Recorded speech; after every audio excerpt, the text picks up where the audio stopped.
বাতাসে শিউলির গন্ধ। ভোরের কলকাতায় আকাশের দখল নিয়েছে বীরেন্দ্রকৃষ্ণ ভদ্র। দেবী পক্ষের সূচনায় লাখ লাখ মানুষ তর্পণ সেরে ফেলেছেন। এরপরই ভিড় জমেছে কুমোরটুলিতে। আজ সেখানে তিল ধারণের জায়গা ছিল না, কারণ শহরের প্রায় সব পুজো কমিটি আজ সেখানেই প্রতিমা নিয়ে যেতে হাজির। বিশাল বিশাল ট্রাকে সুবিশাল প্রতিমা তোলার ব্যস্ততা ও কর্মচাঞ্চল্যের মধ্যে আজ কুমোরটুলির মন খারাপ। গত 6 থেকে 7 মাসে তিল তিল করে গড়ে তোলা মৃন্ময়ী মায়ের চিন্ময়ী মূর্তি আজ বেরিয়ে গেল স্টুডিও থেকে। বাতাসে আগমনী সুরের মধ্যেই তাই বিষাদের সুর দুর্গা মূর্তি নির্মাণ মহল্লায়। মায়ের এই মৃন্ময় রূপ মানুষ পুজো করবে, পুজো করার পর তাকে বিসর্জন দিতে হয়, তারপর আবার আগামী দিনে সেই মায়ের রূপ আমরা নতুন করে দেবো। এইভাবে যে একটা রুলিং চলে আসছে, রোল যদি না হয় তাহলে কিন্তু সৃষ্টি হবে না।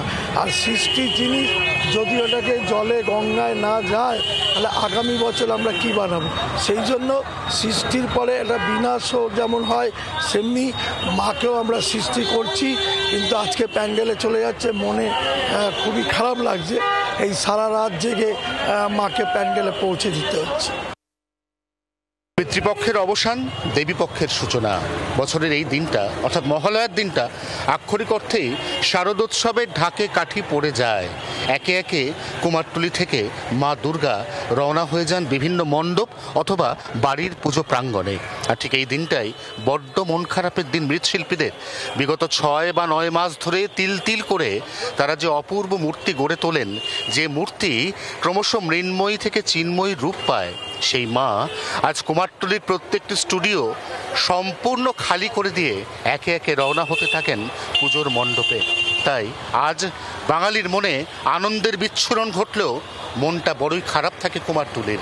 জি 24 ঘন্টার জন্য ক্যামেরায় তরুণের সঙ্গে অয়ন, কলকাতা।